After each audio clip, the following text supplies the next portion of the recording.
right, let's go on to the next one. All right, our next one is called a cosmetic pattern. Now this is great when you're worried about rebuild times. It will not help you though if you're going to be doing simulation, if you're worried about getting proper mass, anything like that, because this is just putting a cosmetic picture on your model.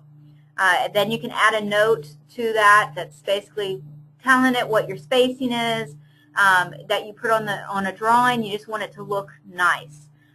But keep in mind, it's not actually making the cuts into the part, so your mass is going to be off. Therefore, your simulation results would be off. But like I said, it will help reduce your rebuild times and your file size. The trick here for this, though, is you need RealView Graphics turned on. If RealView Graphics is not turned on, you're not going to be able to see your cosmetic pattern at that time. All right. The other thing you have to do here is you have to create a split face, which is a tool we use in the surfacing class. In this case, we have a face here. If I click it, the entire face turns blue. That's not what we want. We want to put a cosmetic pattern inside this section right here, similar to the way we did a fill. So what I need to do is split this face in half. I need to say this is one face out here, but this is a different face. And the way you can do that is using something called split. There it is, split line.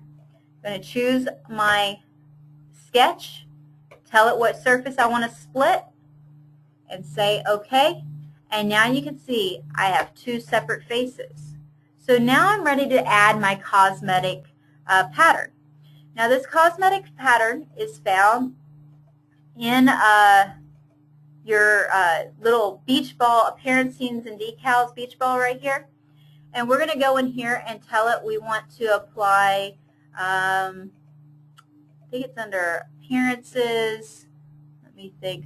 Is it under miscellaneous? And I think we want RealView appearances only. Yeah, this is the one we want. There's other ones in here. The RealView appearance only is the one I'm going to use. And we're going to do one called Cosmetic Hole Pattern here. And I'm just going to simply click and drag it and drop it onto that surface we just created. Choose the surface.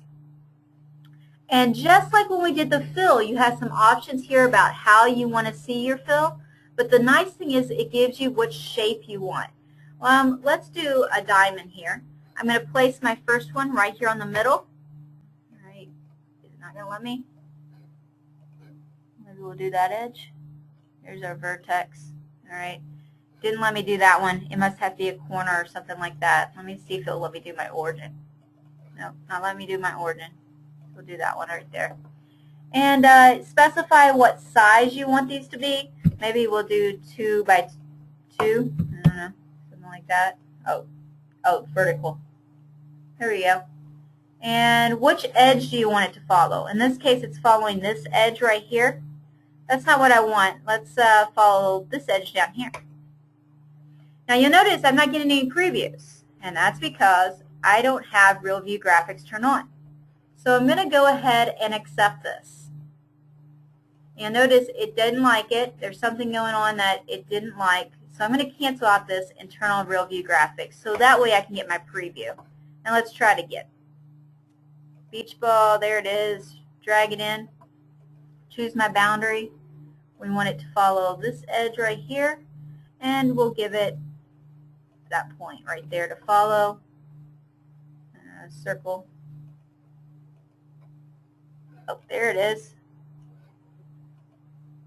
There it goes. Now it's working. You can sort of see where it's giving me different shapes. It's following this edge down here.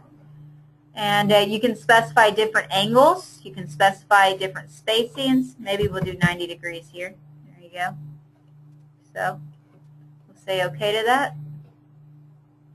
And would you like it? 45.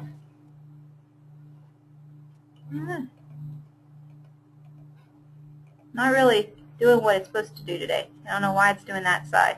It's only supposed to do that side. Not really for sure. That's a little weird. Say okay to that. Oh, there it goes. Preview wasn't working very well. There we go. So now you can see there is my shape. And you notice you have to be sort of dead onto it to see. If you start rotating, you'll see your picture sort of goes away and fades. That's because it is just a graphic. But it is sort of handy if you want to show something without taking the hit of doing an actual pattern.